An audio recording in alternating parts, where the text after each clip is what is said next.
morning. Hello. We are excited. It's been a while we did these videos. Yeah. I'm sure you miss it. So today we are just going to be dealing with communication problems in relationship. The truth is, I was so amazed today. Okay, that's yesterday now. I got several persons calling in for the same problem. Like, I'm communicating, he's not. I'm communicating, she's not. She doesn't get back, he doesn't get back. He reads my messages. Like, it's just like morning tea and evening dinner. Like, how do I solve how do I solve that? It's becoming so rampant. Here's the deal, and it's especially painful when people say to you that, this person used to communicate a lot. Then all of a sudden, it's like the trajectory is changed and the rules have changed without necessarily being informed, and you're just realizing that everything has changed. All right, so the first thing I'm going to say when it comes to communication issue, you need to ask yourself, has anything changed in their circumstance? That's one of the things people never pay attention to, and it's a very serious thing to deal with. Has anything changed in their circumstance? For example, has their work schedule or something changed? Because some people were dating as students, or they were dating someone who was still an applicant, but the moment he gets a job or she gets a job, we become impatient. So you need to first of all look inward before you start looking outward. Because if you don't check inward, you may become unfair to a person who is genuinely not available. And especially when it comes to people who are dating people who are not in the same country or in the same state, and they can't relate to exactly what the pressures are. So one of the things you must do this, is to sit back and rule out the possibility that life just happened. All right, because if life just happened, you need to now learn to make adjustments. Number 2 thing in looking inward, just be careful. I'm sorry, I'm going to use the word the way it is, that your joblessness doesn't make you question a person who is sincerely busy. Because some people, just because of the nature of their job, or because they don't have enough on their hands to do, or because they are still applicants, are taking on people who do not exactly have the liberties they are seeking in terms of communication.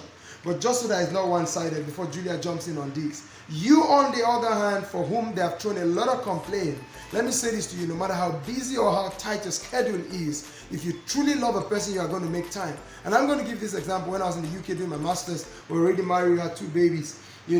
Sometimes I'm on a job that's 10-hour shift, and I have just 30 minutes in between. That's not good enough for family. And there was a certain time that, UK was 1 hour behind Nigeria, so they were going to get to bed before me. Here's the deal. Besides my 30 minutes break, I take some toilet breaks. And in that toilet break, I'm just going to make a quick call to my family. Why? I value the fact that it's important to keep the communication.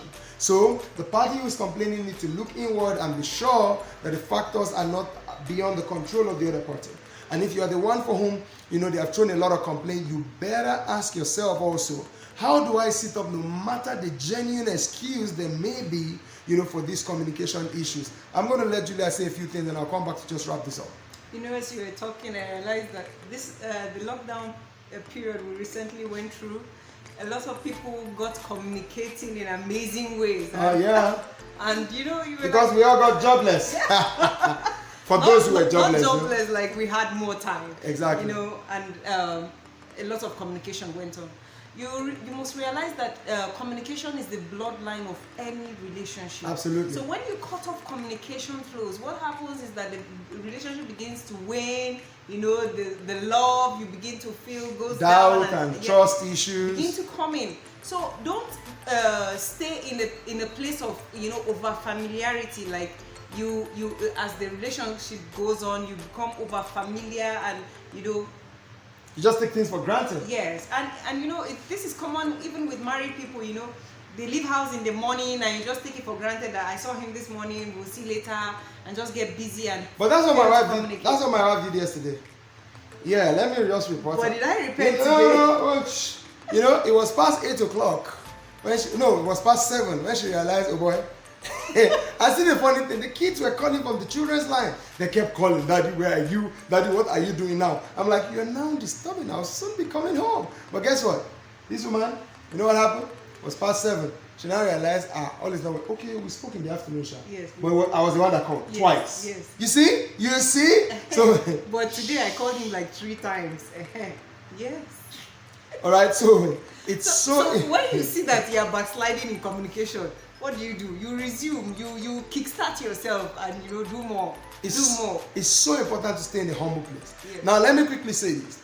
There are certain times, let's move to the other part, that communication problem is not that any busy happened. You need to learn to discern when people are tired of you, or when people want to break a relationship and they just don't know how to talk about it. Because when you realize that you're being undermined, when you realize that you're no longer of worth to them, you need to tell them straight up, I think you have changed, and here's the truth. If you no longer value this relationship, I'm ready to leave. I mean, some people find this extreme, but let me say the truth to you. Because people don't take very serious measures when relationships are failing, is why they end up in marriages where they are not valued, whether male or female. You can't be too busy for who you love.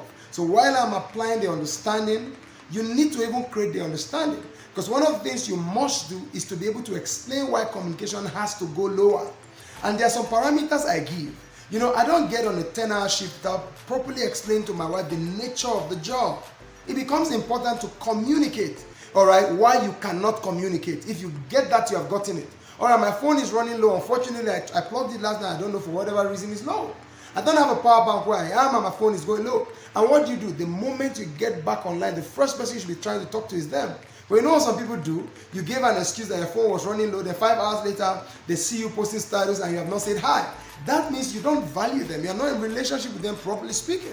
So communication brings you to the point where you want to always make sure that they are up to date and up to speed with your life. And some people will just say, I beg, is that what relationship is about? That's what relationship is about.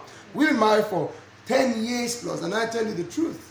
You never outgrow the need to properly be in touch. Never. The moment you outgrow, the relationship is gone. All right? So I think we're just going to cut it here. If you watch to the end, we need to see your comment. What did you pick from this? And we also need to see, if you watch to the end, let us know how much of our videos you've missed and if we should make more effort to make these videos. All right, bye-bye. Take care.